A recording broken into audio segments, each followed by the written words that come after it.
कीर्ति कैसरवास कहते हैं कि अगर तुम्हें अपने मकसद की तरफ देख के डर नहीं ना लग रहा कि यार मैं कहीं मारा ना जाऊं, तो तुम्हारे मकसद में मकसद की औकात नहीं, इतनी हैसियत नहीं है कि उसे आप चीज़ करो। समझ आ गई इस बात की? तो मेन चीज़ क्या है, हमारा स्टडी के ऊपर फोकस क्यों नहीं हो पाता? क्योंकि हमारी वो आप कह लें प्रायोरिटी होती नहीं है स्टडी। हम डॉक्टरी के लिए हम पढ़ रहे हैं, हम डॉक्टर बनने के लिए पढ़ रहे हैं, लेकिन क्या है कि हम कहते हैं कि हमने डॉक्टर बनना है, हमारे जहन में डॉक्टर ही नहीं है। अगर हमारे जहन में MBBS होगा तो हमें पता होगा कि उसके लिए कितनी मेहनत चाहिए होती है। समझ आई इस बात की? मिसाल के तौर पे यार मैंने जाना जी कमाली जाना है लेट, तो कमाली जाने के लिए मुझे पता होना चाहिए कि मेरी बाइक में इतने लीटर पेट्रोल होना चाहिए कि नहीं। कि मतलब कि बेवकूफ़ शख्स भी होगा ना, उसे भी पता होगा भाई मैंने वहाँ पे जाना तो मुझे इस चीज़ की रिक्वायरमेंट है। इन दी सेम वे कि अगर आपके जहन में मकसद है ना, एक वाकई सीरियस गोल्स हैं कि मैंने वहाँ पे पहुँचना है, तो आप उस हिसाब से फिर बैठ के पढ़ते हो। समझ आ गई? तो ये पॉइंट उम्मीद है समझ आ गया होगा कि फोकस स्टडी के ऊपर रखने का सबसे जो मेन चीज़ होती है वो आपके पास आप गोल्स जो होने चाहिए वो स्ट्रांग होने चाहिए।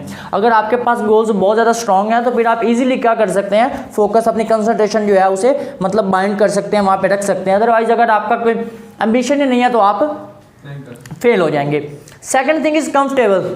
वहाँ पे अगर आपने बैठना ना पढ़ने के लिए तो आपने थोड़ा कंफर्टेबल होकर बैठना है। वहाँ पे कंफर्टेबल मिसाल के तौर होता है इस तरह से, मैं पढ़ रहा हूँ ना, मम्मा ने बुला लिया आवाज़ दे के कि भाई वो काम कर रहा, ठीक है, या वो आप ही को वहाँ से ले आ स्कूल से, या सब्ज़ी ले आओ, या कोई भी काम वो कह देते हैं लेट।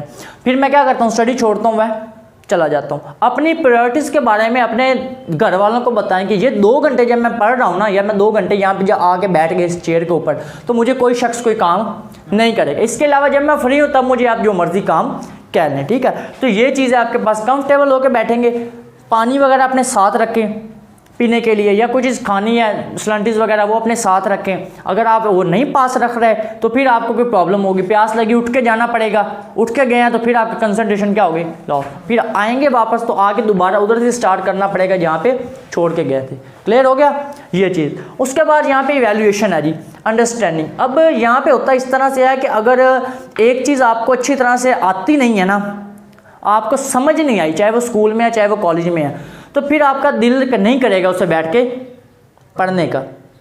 समझ आई इस बात की? मिसाल के तौर पे आपको हो सकता है लगे कि मैथ बड़ा टफ सब्जेक्ट है, ठीक है, फिर आप क्या करेंगे, मैथ आपने घर बैठ के करने की ट्राई की, आप बैठे और आपने वहाँ पे मैथ को हल करने की ट्राई की, लेकिन आप हल नहीं कर पाए। एक दफ़ा, दूसरी दफ़ा, तीसरी दफ़ा आपने कोशिश की, आप अल्टीमेटली क्या कर दोगे, छोड़ दोगे। समझ आ गई?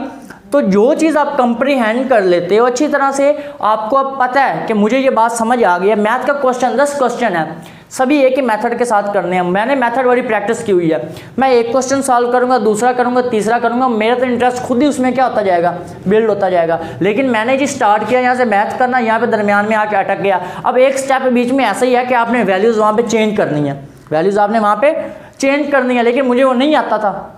फिर मैंने 10 क्वेश्चंस पे ट्राई की, हर दफ़ा क्या हो गया, गलत हो गया। फिर होगा क्या कि जब आपका इस तरह का कोई हर्डल आ जाएगी बीच में, फिर आप नहीं कर पाएंगे, ठीक है। तो यहाँ पे पॉइंट ये है कि जो सबक आपको अच्छी तरह से नहीं आता उसको फिर आप बैठ के तैयार भी नहीं कर पाते। तो उसका सबसे बेहतरीन जो हल ये है कि उसे अच्छी तरह से उसके कंसेप्ट को समझें। जब उसका कंसेप्ट अच्छी तरह समझ लिया तो फिर आपको करने में कोई प्रॉब्लम नहीं होगी।